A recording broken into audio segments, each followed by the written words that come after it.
The oldest distillery in America, Jack Daniel's set the bar for Tennessee whiskey. Old Number 7 started as a World's Fair gold medal winner. 150 years later, it still has icon status. You could remove the label from the bottle and people would still be able to look at it and say, that's a Jack Daniel's bottle.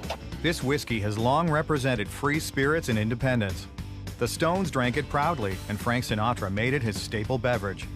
His daughter made sure that there was a bottle of Jack Daniel's buried with him. 1 billion liters ships to 140 countries every year, and every drop comes out of a dry town with one stoplight. We think we make the finest whiskey in the world right here in Lynchburg.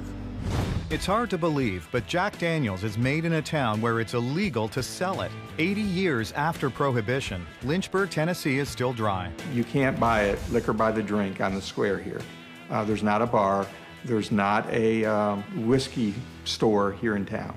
As a distillery, it's important to be close to your water source, and Jack struck liquid gold in the mid-1800s when he moved his distillery to Lynchburg's Cave Springs. Every drop of Jack Daniel's is made from this spring water right here. Every drop. The initial ingredients are the same as when Jack started: corn, malted barley, and rye. The mix has a very low percentage of rye. Where most Kentucky bourbons are bold, peppery, or spicy, I describe Jack as being sweet to oaky in character. 150 trucks a week come through the distillery carting grain for the whiskey. There's about 1 million pounds of grain a day that's being unloaded and elevated into our silos.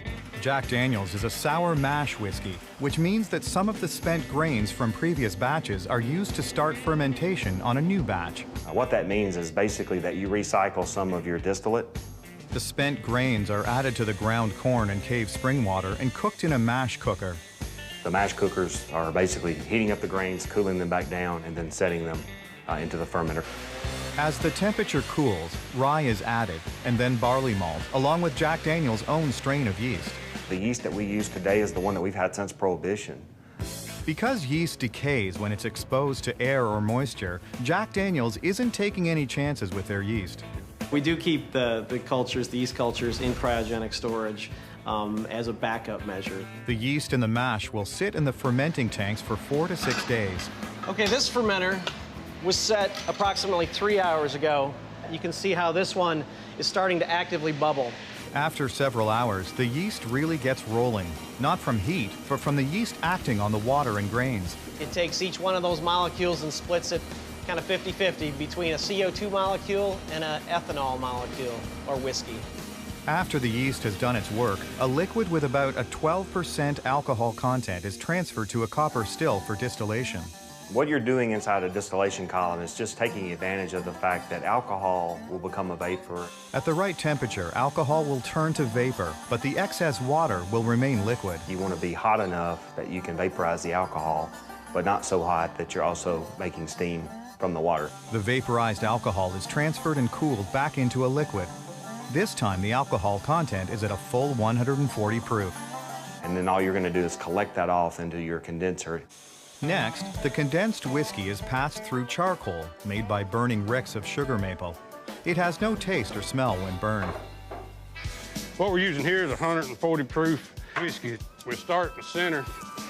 The whiskey used as fuel for the fire is pulled straight from the still. The reason we use that is because we don't want any kind of petroleum products. After the wood is burned, it's cooled down and moved into the charcoal room for grinding. We'll bring it in here and put it in this grinder and grind it up to about a 1/4 inch consistency. The reason we wanted a 1/4 inch consistency is it gives it more surface area. More surface area ensures the whiskey will run through the charcoal and not around it. What the charcoal does is filter the fusel oils and corn oils out of the whiskey. When it goes out the bottom of this 10 foot of this charcoal is 140 proof Jack Daniel's Tennessee whiskey.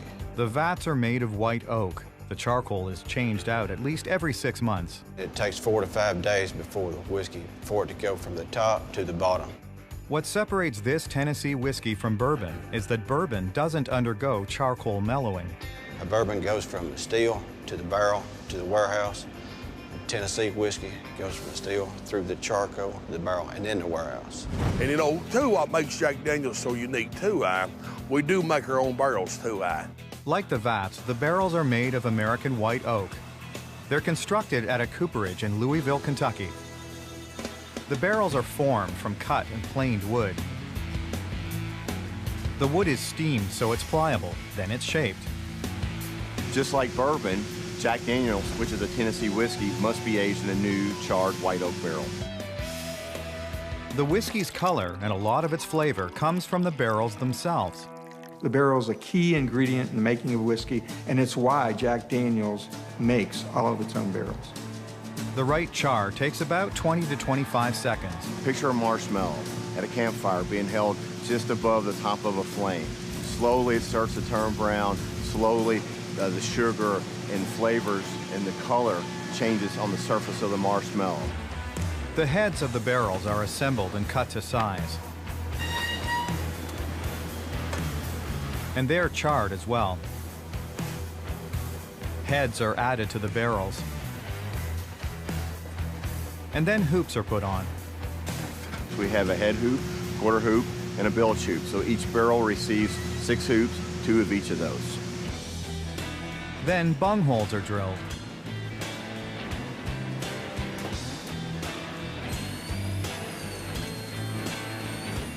Once a barrel makes it onto the truck bound for Lynchburg, it'll be filled with whiskey within a week before the wood starts to dry out and shrink.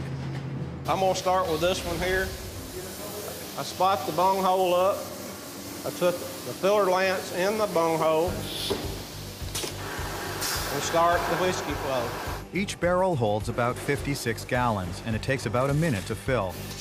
Now I take a wooden bung, place over the hole. With one hit, you put the bung in the barrel. The barrels will sit for 4 to 7 years to age before being bottled. You know, you can taste some of the charred in it from the barrel, some of the vanilla taste from the barrel. So, you know, it's a very unique whiskey. Jack Daniel's Old No. 7 has been made the same way for 150 years. And for connoisseurs around the world, they wouldn't want it any other way. All those things Jack Daniel's did and dictated that we do, and we still do it today. What we do differently today is we just do all of that a lot better.